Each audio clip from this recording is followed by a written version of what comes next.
ನಮಸ್ಕಾರ. ನಮಸ್ತೆ ಸರ್. ಇದನ್ನ ನಾನು ನೋಡ್ಬಿಟ್ಟು ಮೊಲ ಅಂತ ಅನ್ಕೊಂಡಿದ್ದೆ.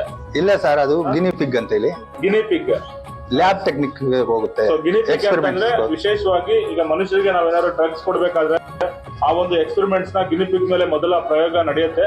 ಅದಾದ ನಂತರ ಇತರರಿಗೆ ಅದನ್ನ ಕ್ಲಿನಿಕಲ್ಲಿ ಟೆಸ್ಟ್ ಮಾಡಿ ನಂತರ ಅದನ್ನ ನಡೆಸಲಾಗುತ್ತೆ. ಗಿನಿ ಪಿಗ್ ಅನ್ನು ಕೂಡ ನಮ್ಮ ಸರ್ ರೈತರು ಇಂದು ಫಾರ್ಮಿಂಗ್ ಮಾಡ್ತಾ ಇದ್ದಾರೆ. ಸರ್ ಇದ್ರ ಬಗ್ಗೆ ಏನು ಎಲ್ಲಿಂದ ತರ್ತದೆ ಸರ್ ಮರಿ? ಇದನ್ನ ನಿಮ್ಗೆ ಕಾಸ್ಟ್ ಏನಾಗುತ್ತೆ, ಒಂದು ಎಷ್ಟು ಮರಿ ಹಾಕತ್ತೆ, ಅದ್ ಏನ್ ಮೇವು ತಿನ್ನತ್ತೆ ಅನ್ನೋದ್ರ ಬಗ್ಗೆ ಒಂದಿಷ್ಟು ಮಾಹಿತಿನ ಹೇಳ್ತೀರಾ ಸರ್? ಇದು ಬಂದು ನಾನು ತಮಿಳುನಾಡಿನಿಂದ ತರಿಸ್ಕೊಂಡೆ. ತಮಿಳುನಾಡು ಕೆಲಮಂಗಲ ಅರವಿಂದ ನಗರದಿಂದ ತರಿಸ್ಕೊಂಡೆ. ನಾನ್ ತರಿಸ್ಕೊಂಡಿದ್ದು 90 ಮರಿ. ಈಚ್ ಒಂದ್ ಮರಿಗೆ 180 ಗ್ರಾಮ್ ಇರೋ ಮರಿಗೆ 500 ರೂಪಾಯಿ ಕೊಟ್ಬಿಟ್ಟು ನಾನ್ ತಗೊಂಡೆ. ಅದನ್ನ ನಾನು ಬ್ರೀಡಿಂಗ್ ಡೆವಲಪ್ ಮಾಡ್ತಾ ಇದ್ದೀನಿ. ಈಗ ನನ್ನ ಹತ್ರ 280 ಪೇಟೆಂಟ್ ಇದೆ. ಇದರಲ್ಲಿ ನನಗೆ ತಿಂಗಳಿಗೆ 1 ಲಕ್ಷ ರೂಪಾಯಿ 200 ಮರಿ ಸಿಗುತ್ತೆ. 1 ಲಕ್ಷ ರೂಪಾಯಿ ರೊಟೇಷನ್ ಆಗುತ್ತೆ. ಹೌದು, ಪೇಟೆಂಟ್ ತಗೊಂಡು ಆ ಮರಿ ತಂದು ನಾನು ಅದನ್ನ ಡೆವಲಪ್ ಮಾಡಿದ್ದು. ಸರ್ 5 ವರ್ಷ ಬರೋದು.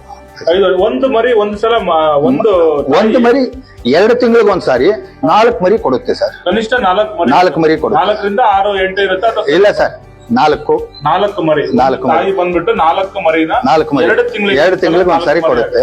ನೀವು ಯಾವ ಹಂತದಲ್ಲಿ ಇದನ್ನ ಮಾರಾಟ ಮಾಡ್ತೀರಾ ಸರ್? 180ರಿಂದ 250 ಗ್ರಾಮ್ ಬರ್ಬೇಕು ಸರ್. 280 ಗ್ರಾಮ್. ಇದು ಬಂದು 250 ಗ್ರಾಮ್ ಇದೆ ಸರ್ ಈ ಮರಿ. ಇಲ್ಲ, ಜಾಸ್ತಿ ಬರುತ್ತೆ. ಅದು 2 ಕೆಜಿ ಬರುತ್ತೆ. ಅದು 2 ಕೆಜಿ ಬಂದ್ರೆ ಅವ್ರು ತಗೊಳ್ಳೋದಿಲ್ಲ. ಈ 220 ಗ್ರಾಮ್ನಿಂದ 250 ಗ್ರಾಮ್ ಇದನ್ನ ಮಟ್ಟಕ್ಕೆ ಸೇಲ್ ಆಗುತ್ತೆ. ಒಂದು ಮರಿಗೆ ನನಗೆ ಬಂದು 500 ರೂಪಾಯಿ ಕಾಸು ಕೊಡ್ತಾರೆ. ಅವರು ಅಗ್ರಿಮೆಂಟ್ ಮಾಡ್ಕೊಂಡ್ರು ಲ್ಯಾಬ್ನವ್ರು ಬಂದು 1100 ರೂಪಾಯಿ ಕೊಡ್ತಾ ಇದ್ದಾರೆ. ಈಗ ದಪ್ಪ ಇದೆಯಲ್ಲ, ಅದನ್ನೇನ್ ಮಾಡ್ತೀರಾ? ಅದನ್ನ ನಾನ್ ಬ್ರೀಡಿಂಗ್ ಉಳಿಸ್ಕೊಳ್ತಾ ಇದ್ದೀನಿ ಸರ್. ಇದನ್ನೇನಾದ್ರು ಮಟನ್ ಇದ್ರಲ್ಲೇನಾದ್ರು ತಿನ್ನೋದು ಆತರ? ಸರ್, ಚೈನೀಸ್ ಬೇರೆ ಕಾಯಿಲೆಗಳಿಗೆ ಯೂಸ್ ಮಾಡುತ್ತೆ ಅಂತ ಹೇಳ್ತಾ ಇದ್ದಾರೆ. ವಿಡಿಯೋಗಳಲ್ಲಿ ಬರ್ತಾ ಇದೆ. ಇದಕ್ಕೆ ವಿಶೇಷವಾದಂತ ಏನು ಆಹಾರ ತಿನ್ನಿಸ್ತೀರಾ ನೀವು? ಸರ್, ನಾನು ಮೆಕ್ಕೆಜೋಳ, ಬೂಸ, 1 ಟೈಮ್ ಬೂಸ ಕೊಡ್ತೀನಿ. ಈ ಹುಲ್ಲು ಗ್ರಾಸ್ ಒಟ್ಟಿನಲ್ಲಿ 4 ಟೈಮ್ ಫೀಡ್ ಕೊಡ್ತೀನಿ ಸರ್. ದಿನಕ್ಕೆ 4 ಸರಿ ಫೀಡ್ ಕೊಡ್ತೀನಿ.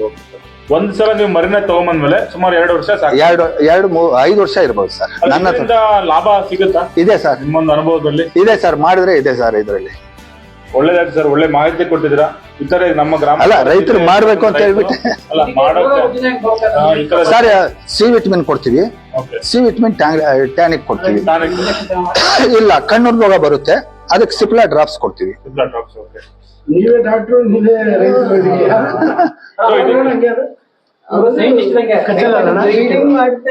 ಕಚ್ಚಲ್ಲ ಇದಲ್ಲಪ್ಪ. ನೋಡಿ, ನಮ್ಮ ಗ್ರಾಮಾಂತರ ಜಿಲ್ಲೆ ಇತರ ರೈತರು ಏನಾದ್ರು ಈ ಗಿನಿ ಪಿಗ್ ಫಾರ್ಮಿಂಗ್ ಅನ್ನು ಕೂಡ ಮಾಡಬಹುದು. ಇದಕ್ಕೆ ರೋಗ ಅಥವಾ ಕೀಟ ಬಂದ್ರು ಕೂಡ ವೈಟಮಿನ್ ಸಿ ಮತ್ತೆ ಇನ್ನೊಂದು ರೋಗಕ್ಕೆ ಬೇರೆ ಸಿಪ್ಲಾ ಡ್ರಾಪ್ಸ್ ಹೆಚ್ಚಿಗೆ ಇದರಿಂದ ಕೂಡ ಲಾಭಾಂಶ ಇದೆ ಸರ್. ಇಷ್ಟು ಮಾಹಿತಿ ಕೊಟ್ಟ ನಿಮ್ಗೆ ಧನ್ಯವಾದಗಳು ಸರ್. ಧನ್ಯವಾದ ಸರ್.